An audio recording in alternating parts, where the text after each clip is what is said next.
Teman-teman sekalian yang dirahmati Allah Subhanahu wa taala, yang semoga selalu dijaga hatinya oleh Allah Subhanahu wa taala agar selalu thiqah billah, agar selalu percaya dan yakin kepada Allah Subhanahu wa taala.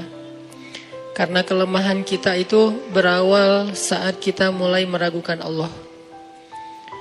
Dalam segala dinamika hidup, kita selalu butuh Allah. Kita butuh Allah ketika Allah kasih kita ujian. Bahkan tetap kita butuh Allah ketika Allah kasih kita nikmat. Kalau kita butuh Allah saat diuji, agar kesabaran kita terjaga. Karena orang yang tidak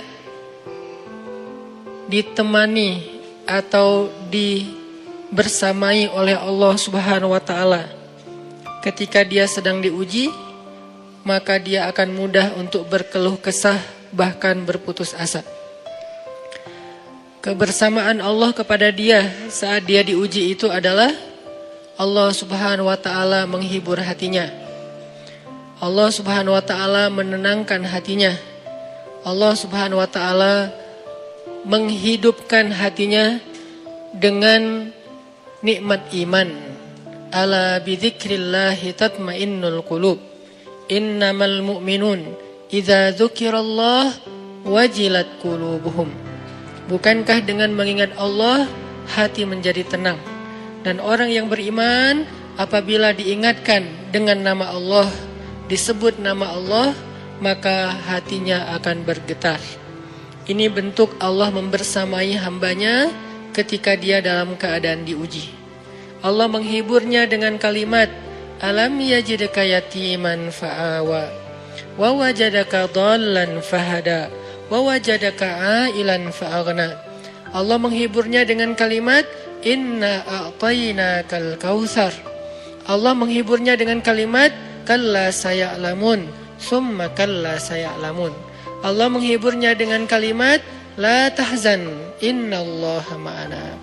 Ini adalah ketika Allah membersamai seorang hamba saat dia dalam keadaan diuji. Allah membersamai hamba juga ketika dia dalam keadaan diberi nikmat. Karena tanpa itu, maka seseorang akan jatuh justru kepada dosa-dosa karena dia mendapatkan banyak kenikmatan hidup. Kalau Allah Subhanahu wa taala tidak menjaga dia saat dia diberi nikmat, maka nikmat itu justru menjadi jalan bagi dia untuk terjerumus kepada banyak dosa. Justru nikmat itulah yang menjadi penghalang bagi dia untuk mengingat Allah. Karena dia sibuk menikmati hidupnya, akhirnya dia terhalang dari mengingat Allah tepat waktu. Sibuk menikmati hidupnya, terhalang dari Allah untuk bangun tengah malam. Karena dia tidurnya larut. Kenapa tidur larut? Karena terlalu banyak yang harus dia nikmati sebelum tidur. Dia bisa makan-makan, dia bisa jalan-jalan, dia bisa ngopi, dia bisa ketemu teman, dia bisa belanja. Bahkan dia nunggu midnight sale untuk bisa menghabiskan nikmat yang Allah kasih kepada dia. Sehingga akhirnya tidurnya terlalu larut, lalu dia tidak bisa bangun untuk menghadap Allah, curhat kepada Allah. Hal yang selama ini dia lakukan justru ketika dia diuji oleh Allah. Ketika diuji oleh Allah, mudah bagi dia bangkit tengah malam, curhat, sujud panjang, menangis dalam doa.